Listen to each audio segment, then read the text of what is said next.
Hey, what's up, everybody? This is Charles Sabansi, and welcome you guys to another episode of the DREAMERSPRO show, where we cover everything from sports, hot topics, classic debates, entertainment, and when we give you guys a fresh perspective on things. And we see them, and today we're still talking about these damn Clippers. But before we even get into it, please make sure you like the video and subscribe to the channel. Also, if you want to follow me on Instagram, my name is Charles Tabansi. My handle is CTABANZ.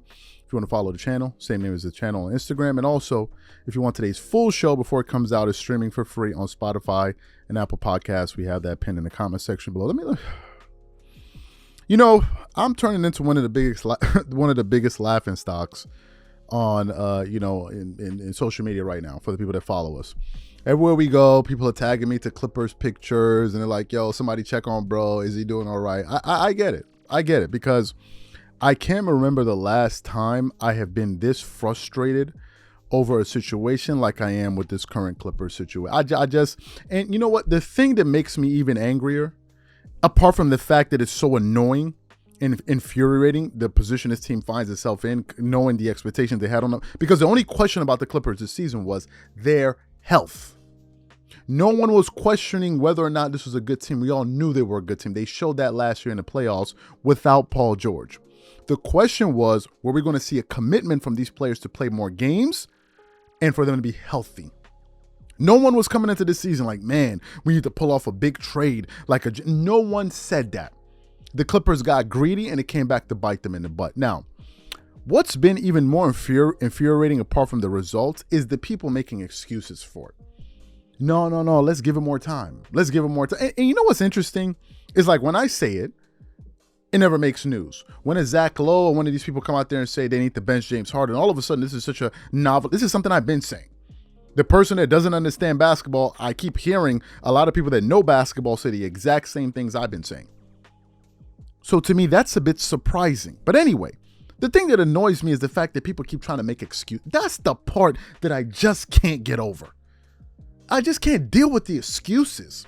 I'm the same one that said, oh, if you wait some more games, what's supposed to be changing? Is their skill set supposed to be changing? Are these guys supposed to be getting taller? I've been the one saying this, but nevertheless, after that Clippers game yesterday, they were talking about it on TNT. It was Charles Barkley, Kenny Smith, and Shaquille O'Neal. And they were asking each of these gentlemen to weigh in on what they think, what they think is a problem with this team. Kenny Smith tried to sit up there and start making excuses. But after a while, Shaq got fed up and was like, no.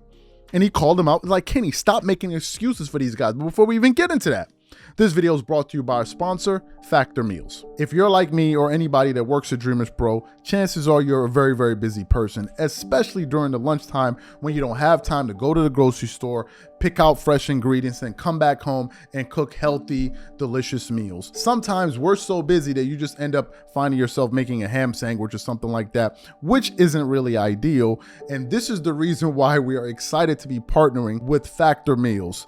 Factor Meals is America's #1 ready-to-eat meal kit. You can choose from up to 35 gourmet meals. Every meal is packed with premium ingredients, crafted by Factor Meals' team of culinary experts and designed by dietitians to ensure that every meal is packed with premium science-backed nutritional quality.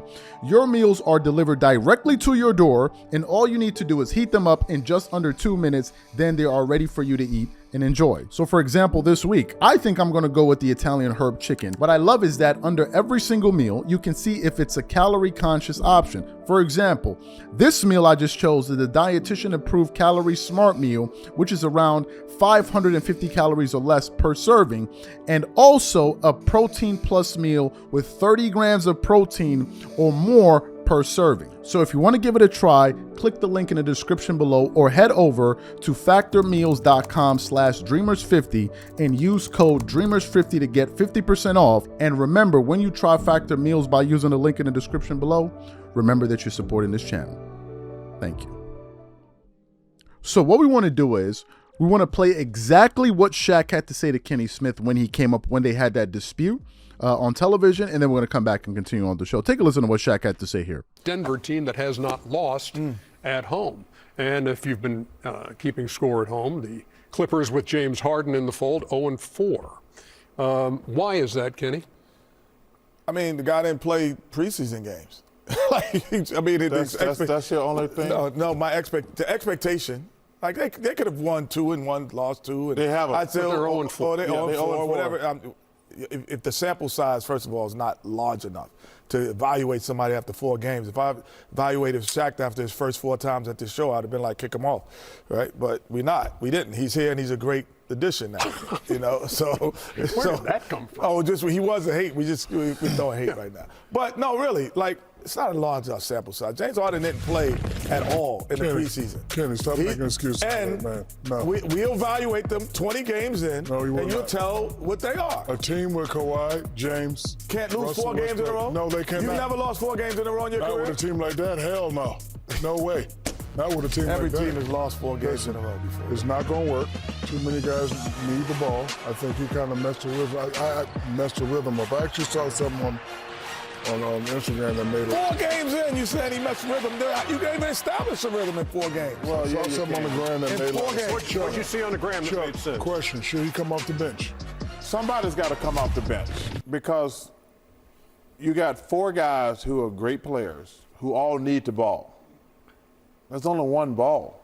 I mean, it's like this ain't brain surgery. It's just like, okay, somebody's gonna have to start. I said I'm not gonna make a decision until I see him play. After seeing him play twice, I'm like, man, because you just got 3 other great players standing around watching them like your turn, my turn. That's not how you play basketball. I believe in Tyronn. Tyronn I was believe in talking Tyronn. about not as trying to split their time as much as possible, not have a lot of overlap, and kind of have each of them have their own unit. Well, that sounds great in theory, but you got to figure it out. Like I say, all of them are great players, but there's only one ball, and I don't look at any one of those guys as great standing shooters.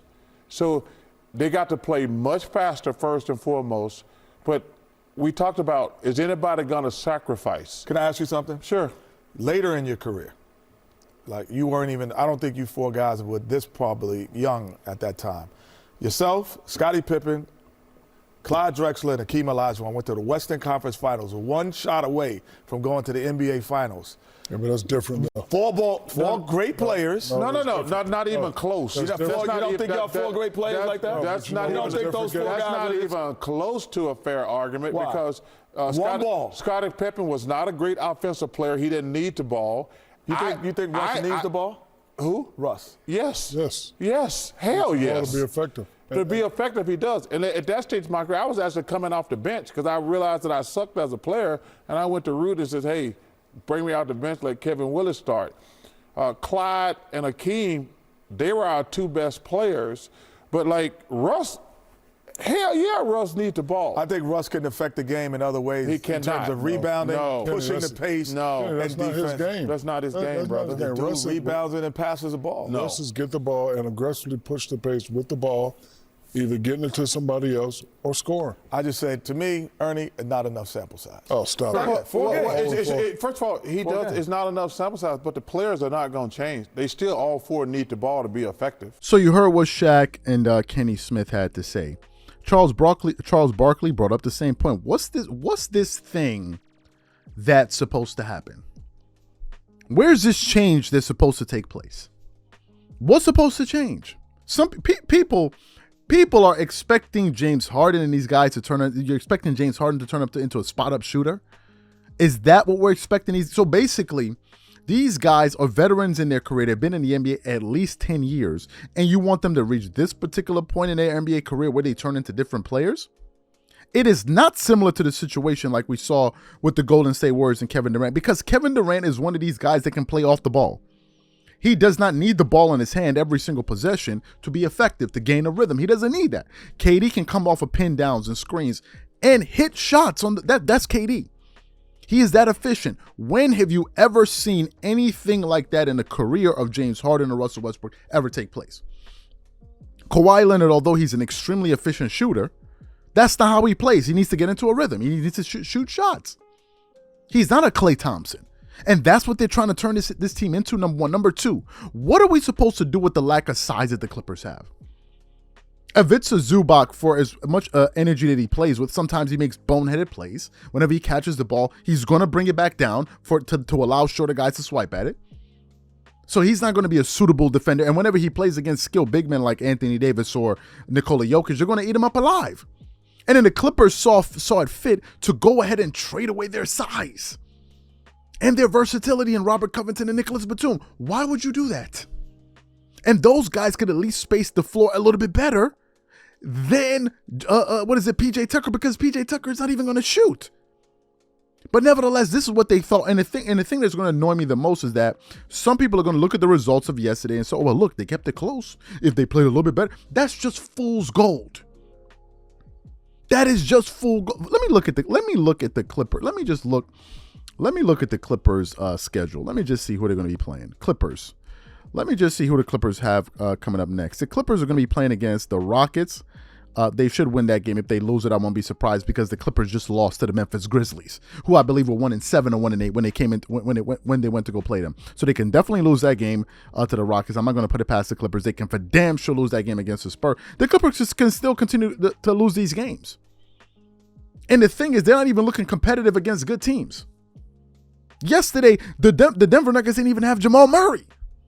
So I don't know what people out there twerking it up for, talking about, oh, we kept it close. What did you keep close? They're going to play the Nuggets again in a few days. They're going to lose to them. They're most likely going to lose to the Mavs. They're most likely going to lose to the Kings. They're most likely going to lose to the Warriors. They're going to most likely lose to the Warriors.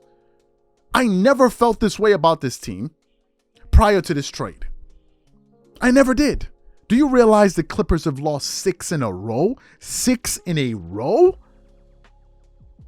This is a disaster of a trade. A disaster of a trade. And I don't care to see it. I don't care.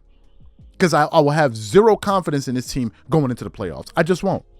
And I'm happy that Shaq was like, enough of the excuse. Like, enough is enough. Enough is enough. These are my thoughts. Whatever you guys think, please leave your thoughts in the comment section. We catch you on the next show. Peace.